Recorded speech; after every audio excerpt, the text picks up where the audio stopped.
the money move. It might not make sense to other people, but it makes sense to me, right?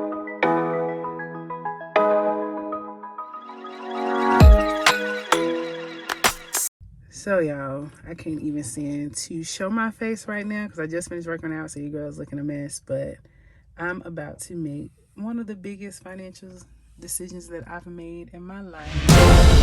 I am going to decide to sell my baby. This was my dream car. My dream car was to get a BMW. I did pay the car off in December. There are some technical and mechanical things going on with it that right now I'm just not in a space to invest that much money into the car. I do have other means of transportation. So I am about to make the biggest decision of my life to sell my car back to the dealership in which I bought it from. One of the hardest decisions I have to make, but I kept my baby in good working condition. Look at her. She's not bad. She does have some things going on under the hood, but other than that, she's been good to me. I've had her since 2015. It's been a nice ride.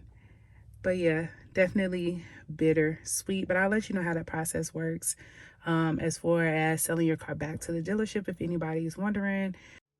All right, y'all. So I just wanted to provide additional context. So ultimately, I did get 3 appraisals before deciding to go with BMW to sell my car back to the dealership. So I got an appraisal from Carvana, an appraisal from CarMax, as well as BMW. Prior to that, I did think long and hard about if I wanted to keep the car, but it just did not make sense.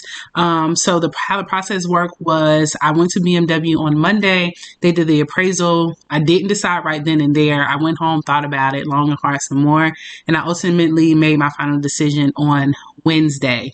So yeah, so let's get back to the video. From what the process was explained to me, it's easy, it's fast, it shouldn't take more than 20 or 30 minutes because I do have the title and I am the only owner of the car. But stay tuned. You'll probably see my face in a little bit. This is a big decision, but it's something I have to do. All right, stay tuned. Hey y'all, so I put my little face on. Well, not really put the face on, but put a little clothes on. So we about to head to BMW, crank the baby up. As I stated, this is the last day I'll be having my car. I am selling. I am making one of the biggest financial decisions that I've ever had to make in my life, but I feel really good about it. It's going to put me in a better position, and I know what's to come. Like, I know what I want my next car to be, but I'm very, very strategic about that and how I'm going to get it. It's either going to be paid for through passive income or I'm going to pay that baby straight on out. Okay, so your girl got a plan. She ain't just assuming any more car debt right away, right? One thing I did learn working in the financial space for 5 years was how to invest and how to make money moves. And it's the money move. It might not make sense to other people, but it makes sense to me, right? So let's get it. Stay tuned, y'all. If you're not a part of the Terri tribe, make sure you hit that subscribe button to become an official member of the Terri tribe. We're catching a major vibe. It will be a delight to have you a part of the team and a part of the tribe. If you're watching this, let me know in the comments if you've ever had to, sell your car back to the dealership or did like a private sale yourself. Let me know how that experience went for you. From what my understanding is, this is a seamless experience. When you want to sell your car back to the dealership, it should take 20 or 30 minutes as long as there aren't any liens on the title and as long as the title is just in your name. That's all he said I had to do was bring the title, bring my ID. It's a 20-30 minute process, and that'd be it. They should, once it goes through the finance department, after the finance department, they actually cut the check. It's not direct deposited, so they will mail me a check, which I should receive, he said, in like a couple weeks. So we'll see. I'll keep you all updated about how that goes. But of course, I have a plan on when I, get the money and receive the money too. I have a plan, right? So it does give me some more liquid cash to, one, invest into myself and also invest into my business as well. So sometimes, like I said, you have to, one thing I've learned as being a business owner and entrepreneur for the past 3 or so years is you literally have to be decisive. And you have to be stern in your decisions. Like you have to do what feels right. Yes, you can consult other people and wise counsel, but at the end of the day, you are responsible for making the best decision for yourself. And I would say I used to be a person that was so indecisive. It took me forever to make decisions. But one of my intentions is that I am decisive. So I have to know that, yes, there are going to be hard decisions that come in my life, but I have to be able to really be able to decide something. Like, money moves, right? Nothing is stagnant, right? Time waits for no one.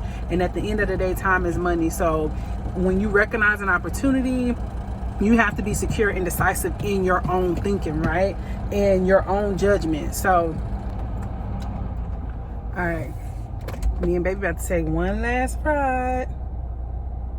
One last ride. Let's get it. Let's get it. And y'all, my sole purpose of documenting this process really is because I want to look back on this video and know that I made the best decision for the time that I am in my life. And greater is coming, right? Like I said, sometimes you got to give up to go up. Sometimes we hold on to stuff that's dead weight, or because we feel like, it has great value to us. Don't get me wrong, some stuff you shouldn't get rid of, but you should recognize when it's time to get rid of something. You really should. Like, everything isn't forever. You have to be, honey, it's on you. You're not going? Oh.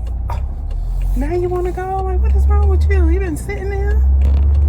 We're about to pull up. We're turning in now to good old Hendrick BMW at North Lake. Same line I brought the car from. We shall return.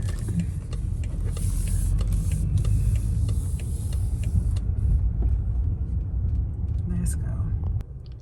All right, let's go turn the keys in and start the paperwork. We're about to say goodbye. It's okay, big and better's coming. I just got my license plate ready to go into finance office to finalize the check. Just gotta drop the license plate off to DMV and remove the car from insurance. I've been here probably a total of like 10-15 minutes so far. Sign on the pink dot for me, please. Okay. And this one is exactly the same form, it's just a different title clerk signature there as well.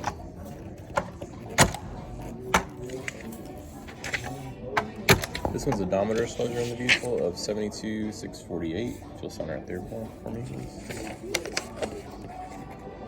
And this one is damage disclosure, just saying that the car has not been salvaged, flooded, recovered, or reconstructed. Signature there. Okay. And this one here is showing you the $10,000 down that we will send you a check for. You should receive that one within a week or so. Okay. And then that address, just double check your address, make sure that's the right address there. All right, that's me. Okay, if you'll sign right there for me, please. And then I will print this off and give you a copy of this for your records. Okay. Just signed the papers. That took less than 5 minutes. Now he's back to give me a receipt. And it's final. Just got back. Literally, the whole process only took like 20 minutes. It wasn't bad at all.